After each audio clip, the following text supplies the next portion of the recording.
Welcome to Series 2 of the Whose Power podcast from members of the Preservative Party together with me, Abigail Harrison Moore. Based at Leeds City Museum, the Preservative Party is a group of young curators who break down traditional barriers and influence the way exhibitions and events are curated and presented. And I'm a professor at Leeds University who's been learning with the Preservative Party about how we research together, exploring participatory action research methods. When we recorded and listened to our first series of Whose Power, we realised that podcasting brought something special to our collaborative research. It was both a method and allowed us to tell others about what we've been doing together. So in the second series of Whose Power, we dig deeper into the way participatory research changes the lives of young people and explore how podcasting helps us to do this. We're talking about how we create and maintain safe spaces for real collaboration and how we amplify the voices of those least listened to. I'm really excited by the power of podcasting to amplify the voices of people who are least listened to in society. You listen to what young people tell you they need to share their voice, and then you do your absolute best to facilitate that. By actually giving young people opportunities to have their voices heard. In episode 2, we're discussing the power of voice. Two of our mentors, Tae and Rahesa, are joined by Christine Garrington, podcast producer and director of research podcasts who worked with us on series 1. And I'll be reflecting on their conversation and what I think it means for researchers like me who are interested in the power of participatory research. Thank you, Abigail. And thanks, Chris, for being here with us Thank today you for having me. this episode. To get us started, I guess, in the first series, we started thinking about why and how our voices matter. So my first topic today is, why do our voices matter? I think voices are really powerful. They're how we express ourselves, they're how we share stories, they're how we inspire, they're how we make relationships and build relationships. And I know that's really a key part of what we're here to talk about with the Whose Power podcast as well. So our voices really matter because they are how we communicate with one another. They're how we share things about our lives, things that matter to us. They're a way of expressing opinions. And I think podcasting, and it's why I work in podcasting, is such a fabulous way to bring the power of the voice to all sorts of spaces and to all sorts of conversations. And I think, what we found in series 1 of the Whose Power podcast is just how important the voice is when we're participating in research. And so it's been a really exciting journey, actually, being involved in the Whose Power podcast, because I think that's been a learning for me as well. I always knew somehow instinctively that the voice was very powerful. I never wanted to work in telly. It just wasn't for me. It's all about the pictures, but the power of the voice, and having worked with audio and with voices for 35 years now, I don't think there's anything that quite beats it somehow. Right? Yeah. I don't know whether you feel the same, Tae. Yeah, I feel like the power of the voices, it's huge. I was saying it's such a huge topic and thing to bring to question. And as in personally, to be able to use my voice in this sort of setting, be able to speak to different people and be heard, which I think is something that, a lot of young people today might find challenging to express yourself and be heard legitimately. Rahesa, how do you feel about the power of your own voice? I don't really like the sound of my own voice, but autonomy is really important. I feel like in many parts of my life, I've had my story told for me by people who didn't know me that well, or by people who made really heavy assumptions, wrong assumptions about me as a person and who I am and what I stand for. I think with this podcast, season 1 and season 2, it's kind of allowed me to take ownership and to tell my story the way that I want to, with my words, with my voice, before anyone else can. I'm so interested in that, Rahesa, because for me as a podcast producer, I feel it's my duty, my responsibility to create a space where that's possible.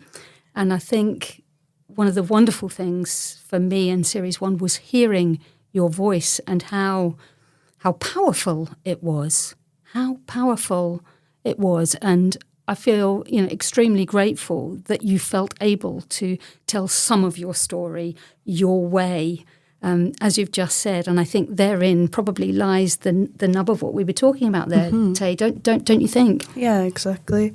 Our voices truly, really do matter. And even if there's different individual reasons that people may have, I think for research purposes and participation purposes, it's good to value people's individual voices.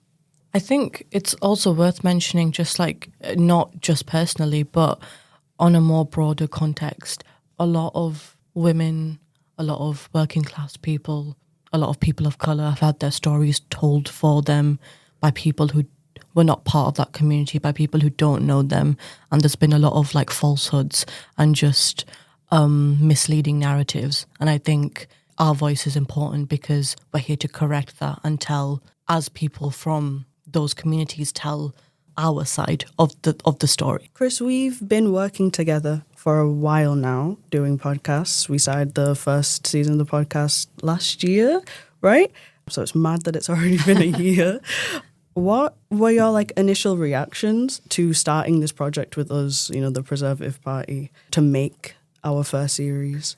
I'm going to be really honest here. I was both excited but a little bit daunted. It felt a really big responsibility to come in. And obviously we've heard in episode 1, how important trust is, the power of trust in creating safe spaces for us to work together. There was some sort of discussion about being a fly on the wall, but there was no time to be a fly on a wall for myself and my colleague Chrissy, who, if you like, were being brought in. But there was time to tell us about what this space was like. So we had a bit of an idea, but we didn't really have any time to sort of break ourselves in to gain trust. So I feel honestly that we came into the group with an idea of what we were going to do. We're coming to deliver our introduction to podcasting day for this amazing sounding group of people. But we rapidly realised that we couldn't just do it. It's not an off-the-shelf thing. There's not a one-size-fits-all day when you're working in this participatory research environment. We had to stop and think about how we were delivering it, how we were going to work with you going forward on the production side.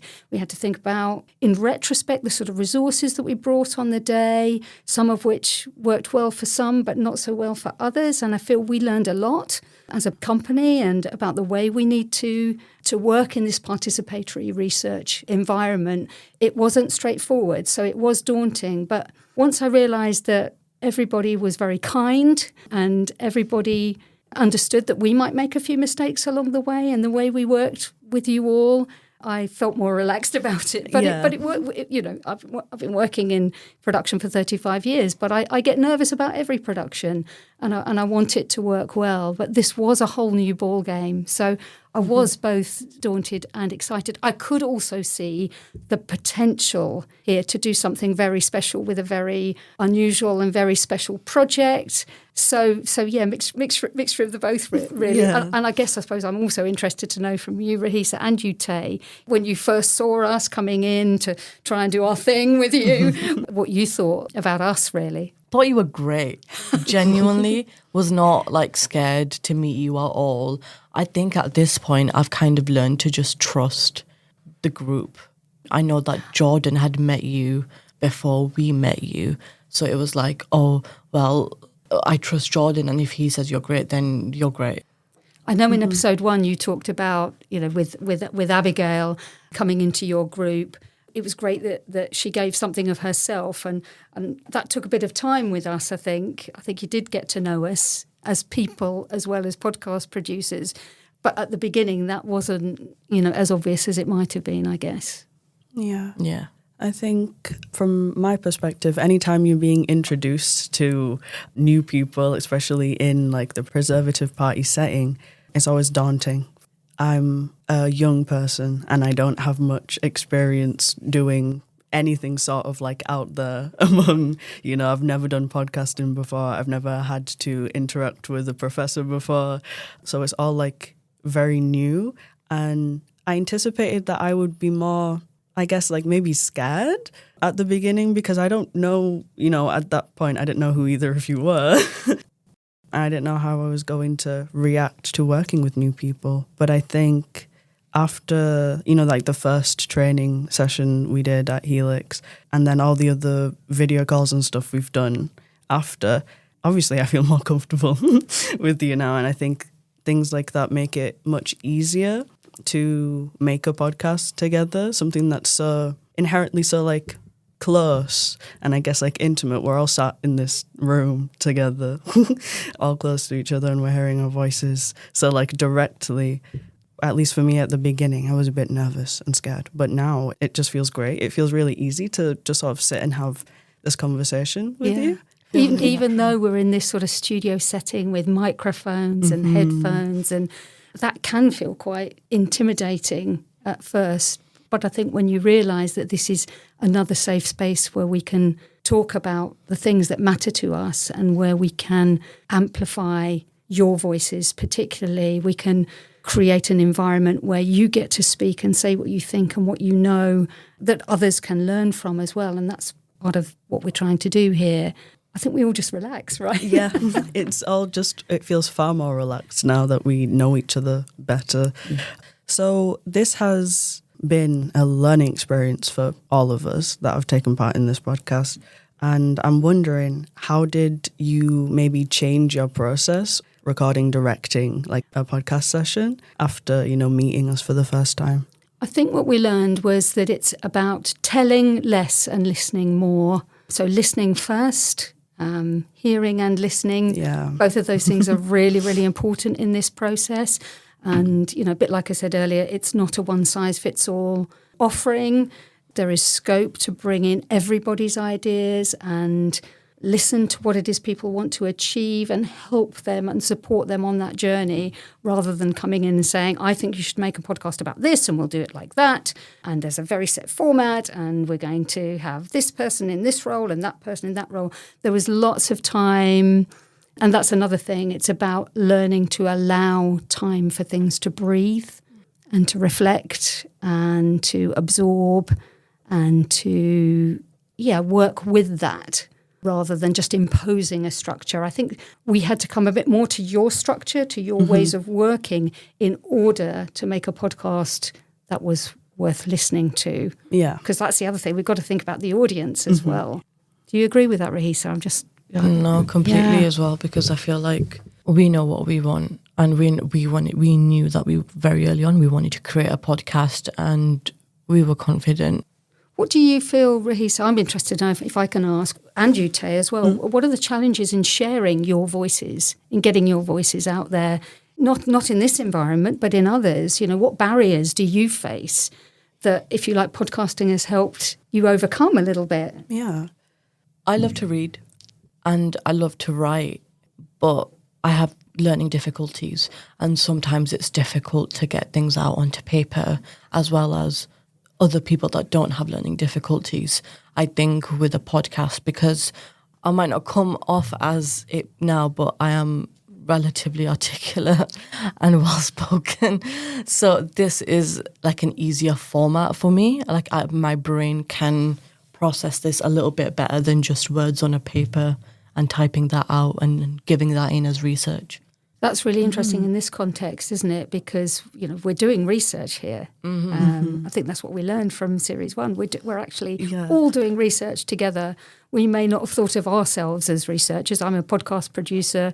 You guys are students and museum curators and those things. But I think we learned that we're all part of this research and that we're doing it together and using our voices to do that research together as well. Yeah. Do I make sense to you? Yeah, you do, don't worry. And it doesn't feel like it as well when you're recording it, because like in a way, because of the way that we're taught and the way that it's kind of ingrained into our head, it doesn't feel legitimate. But then when we got back to other people that we know who work in museums, like we had so much great feedback and so many great responses, and like hearing that is like very validating, and also just knowing that it's helpful to people. Like we've had people that cried, like not in a bad way, but tears of joy, because like they thought it almost like is groundbreaking too much of a reach, but they thought it was groundbreaking, like, because it's never been done before. It feels more accessible, and I think that's why I like it. Yeah, I wanted to pick up on that because the traditional way of doing research is to write a paper, deliver a conference presentation, all of those things. But we haven't really thought about podcasting as doing the research itself. I've been working with academics before this, getting them a little bit out of their own comfort zones in terms of sitting in the chair and presenting a podcast and thinking about how they might share, disseminate, even engage with others around their research. But I'd never thought about it as the research itself. And I think that was what was so powerful from that first series, because we sort of discovered that together. None of us knew it before that point, but we came to know it. Did you feel that way as well, Tae? Yeah, I think that upon the realization that what we were doing in the first season, what we've been doing, working with Abigail and doing Whose Power and such, upon that realization that we're actually researching and we're doing the sort of things that people who are like higher up in the academic field are doing, really sort of eased the sort of fear around the challenges I was facing for this, because I finished high school in like a stressful manner. I wasn't doing too well by the time I finished high school, and I didn't have the sort of facilities to get sort of support for the things that I needed when I was in school. And so when I moved into college, I couldn't finish it because there was nothing there that could have helped me to, you know, focus better on my work or to feel sort of safer in the environment. I feel like I spoke on this a little bit when in the first series that I didn't feel comfortable sharing my voice, and I didn't feel comfortable having opinion on anything.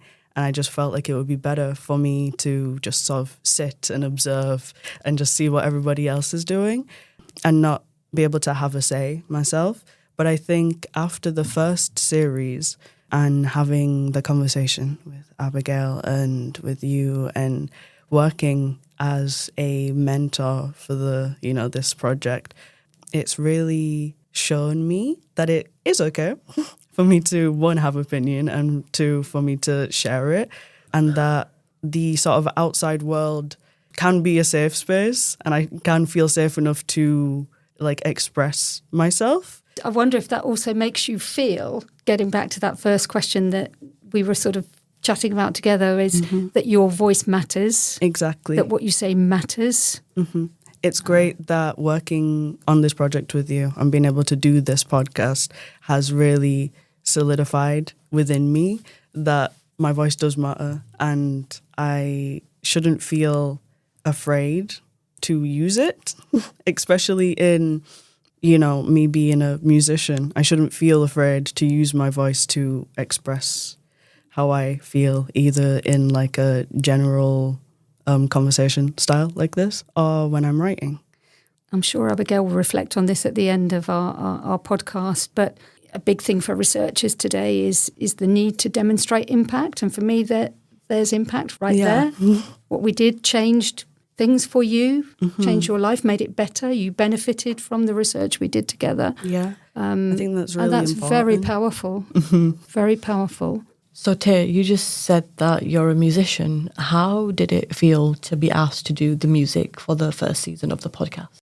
It was very, very daunting because up until that moment, I think I had only ever shared my music once, and I wasn't used to the idea of people hearing what I make because, like my voice, this sort of creative process for me is very personal, and having people be, I guess, in front of me and like hearing the stuff that I'm making and like being able to see their reaction in time for stuff was scary. I think it really helped with sort of my fear of using my voice.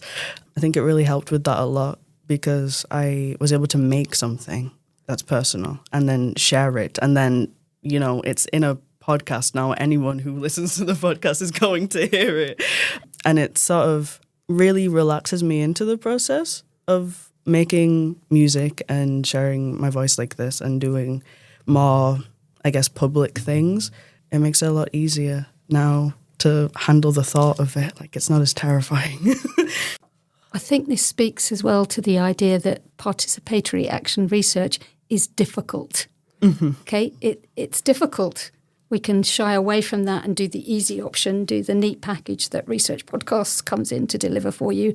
Or we can take the slightly more difficult path and let every individual bring their strength, bring their expertise, bring what they are good at to the party, to the Pres Party in this case. And in your case, Tae, to bring your musical talents and creativity, made this a much more worthwhile product as well. Yeah, I think it was a really, really important part. And there were many more examples of that. We haven't got time to talk about them all, but it's a great example. The easy option would have been to go and get a bit of royalty-free music from some website and go, oh, yeah, that's nice. That'll do the job. But we didn't do that, and you didn't let us do that. You said, I'd like to do the music, and you composed something that when everybody listened to it was like, wow, that is the music for the Who's Power podcast.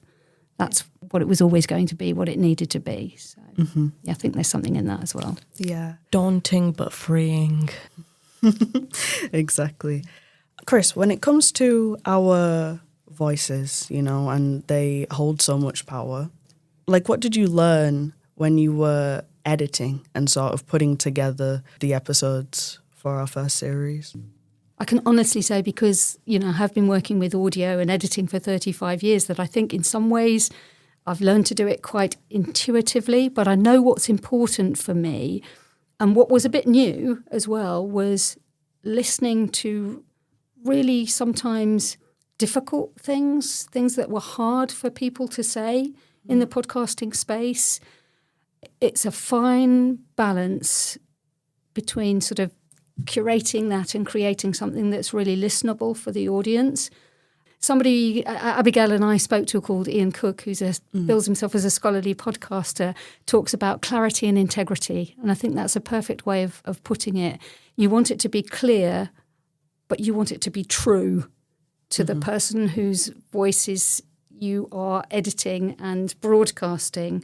So you do it with care and with love and with attention to such a way that ensures that we are telling the truth. Letting it breathe, letting emotion come through, not just words, but emotion and feelings. And silence can tell a big story. Not too much silence and people switch off. A little bit of silence and people lean in to listen harder. Yeah. So that was what was a learning point for me. I think was working with this, with your group particularly, was helping, empowering you to tell your stories and then editing them in such a way that didn't lose any of the integrity.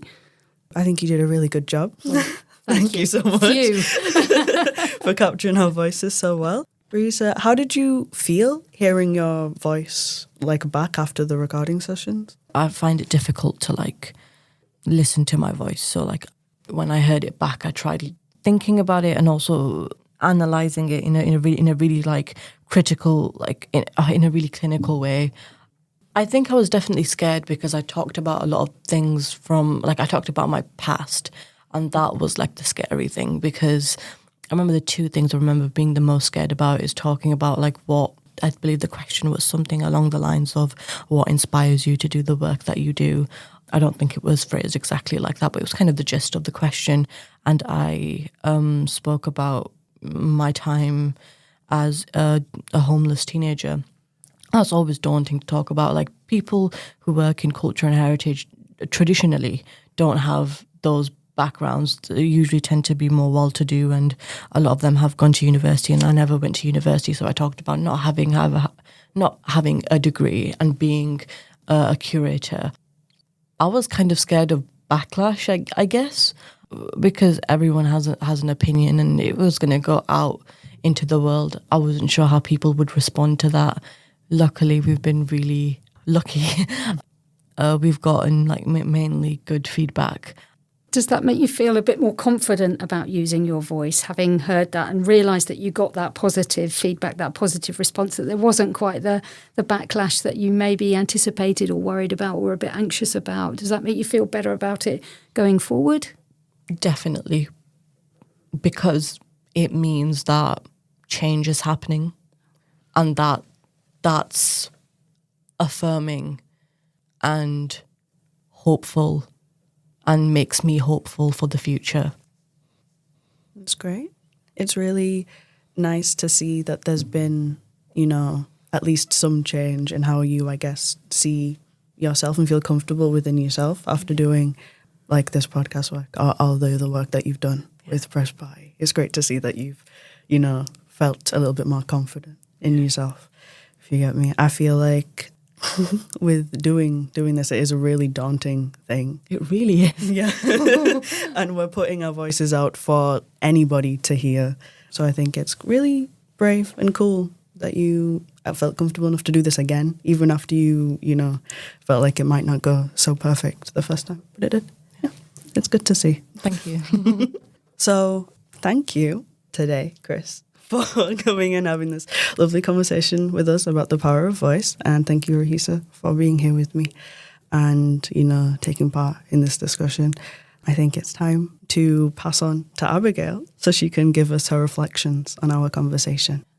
Thanks ever so much to Tae, Rahesa and Chris for sharing their thoughts and insights on the power of voice in participatory research. So what did I learn? I think I learned most importantly, and throughout this process I've learned, that change is happening all the time through participatory research. That's what makes it terrifying, but also makes it so powerful. Impact happens in the moment. And as I hope you've heard, like I've heard, we heard impact happening just during that episode. So how do we create that impact? How do we use participatory research? And how do we use the podcast to create that impact? Well, it's about, as Chris said, telling less and listening more, really hearing and recognising that not one size fits all. I think often as academics, we are under such pressure. We're trying to fit everything into boxes. I know that from my own experience. You're teaching, you're researching, you're delivering projects, you're trying to raise the money for the next project. But you have to take the time with participatory research to think, to listen, to learn. You have to learn to allow time to breathe and reflect.